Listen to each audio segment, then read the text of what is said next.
Assalamualaikum warahmatullahi wabarakatuh. Perkenalkan nama saya Listiana Windartika, NIM 2011050 315 dari AKS 1. Di sini saya akan menjawab pertanyaan dalam soal UTS pengauditan. Jawaban nomor 1 yaitu yang dimaksud dengan risk bawaan atau risiko bawaan adalah kerentanan dari saldo akun atau kelompok transaksi terhadap salah saji yang dapat bersifat material dengan asumsi bahwa tidak ada yang terkait dengan pengendalian internal baik untuk masing-masing salah saji maupun ketika salah saji tersebut digabungkan dengan salah saji di saldo akun atau kelompok transaksi lainnya. Risiko ini melekat dan sudah ada sebelum audit dilakukan.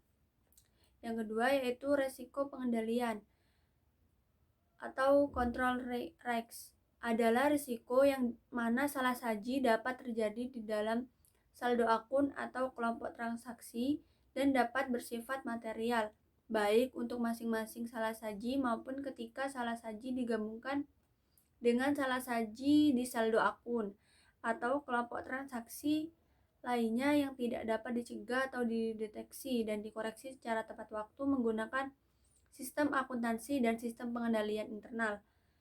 Yang ketiga yaitu risiko deteksi atau detection risks adalah risiko yang mana prosedur-prosedur substantif yang dilakukan auditor tidak akan mendeteksi salah saji yang ada di dalam saldo akun atau kelompok transaksi dan dapat bersifat material baik untuk masing-masing salah saji maupun ketika salah saji tersebut digabungkan dengan salah saji di saldo akun atau kelompok transaksi lainnya.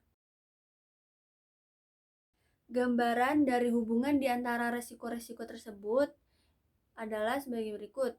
Untuk mengurangi risiko audit pada tingkat rendah yang dapat diterima, dibutuhkan risiko deteksi yang dapat diterima cukup rendah saat risiko bawaan dan pengendalian yang cukup tinggi. Sebagai contoh, jika struktur pengendalian internal efektif dalam mencegah atau mendeteksi adanya sejumlah kesalahan, misalnya risiko pengendaliannya rendah, maka auditor dapat melakukan pengujian substantif yang sedikit efektif atau risiko deteksinya tinggi.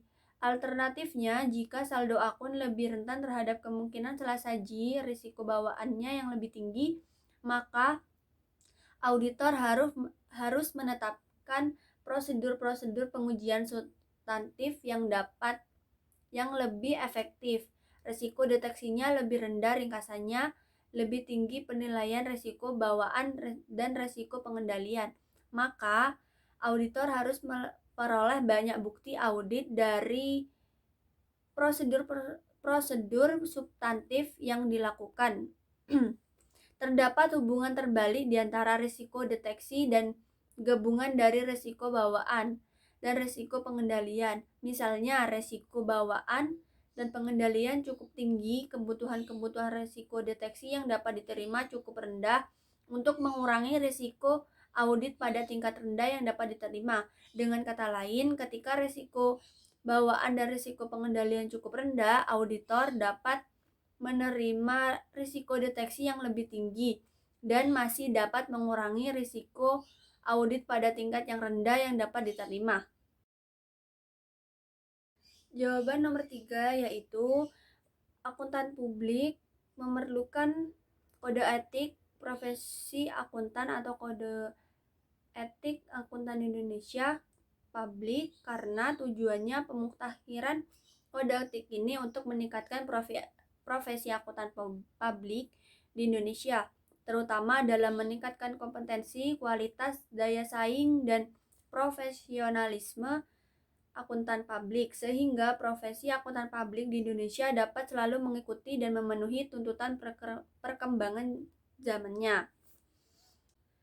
Untuk akuntan internal, kode etik diperlukan karena untuk melindungi klien agar kerahasiaannya, data-datanya tetap terjaga. Adapun kode etik auditor adalah sebagai berikut: integritas, yaitu memiliki sifat mutu, kemampuan atau potensi yang menunjukkan kejujuran serta kewibawaan. Sekian jawaban dari saya, kurang lebihnya mohon maaf. Wassalamualaikum warahmatullahi wabarakatuh.